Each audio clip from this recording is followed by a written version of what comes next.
Unraveling Intransitive Phrasal Verbs, making conversations vibrant. Hello learners, welcome back. Today, we're diving deep into the world of intransitive phrasal verbs.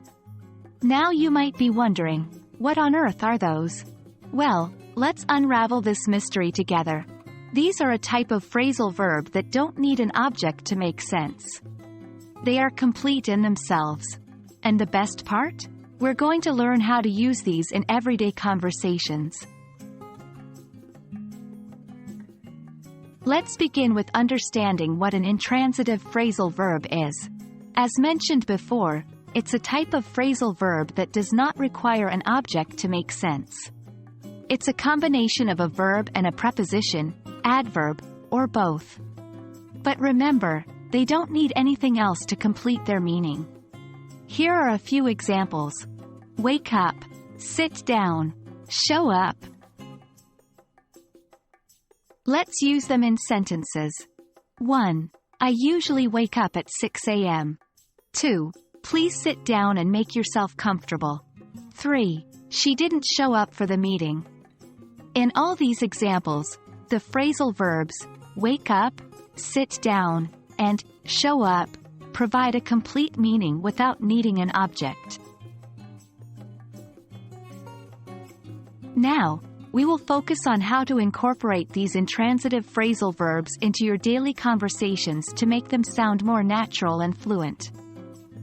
When you're talking about daily routine, you can say, I usually wake up at 7 a.m., then get up around 7:30. While giving instructions or requests, you can use, could you please hold on a second? Or, please come in and have a seat. Talking about events or parties, you can say, I'm excited. The party kicks off at 8 p.m. Remember, the more you use them in your conversations, the more familiar and comfortable you'll become with them. Time for some practice. I'll provide a few scenarios, and we'll figure out how to use intransitive phrasal verbs within them. Scenario 1. Your friend has been working too hard and needs a break. You could say, you've been working so hard. You need to chill out for a bit. Scenario 2. You're hosting a party and welcoming your guests. You could say, thank you for coming. Please come in and make yourself at home.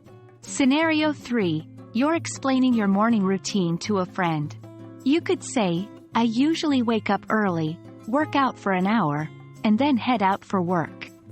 Remember, practice makes perfect, so keep trying to use these intransitive phrasal verbs in your conversations.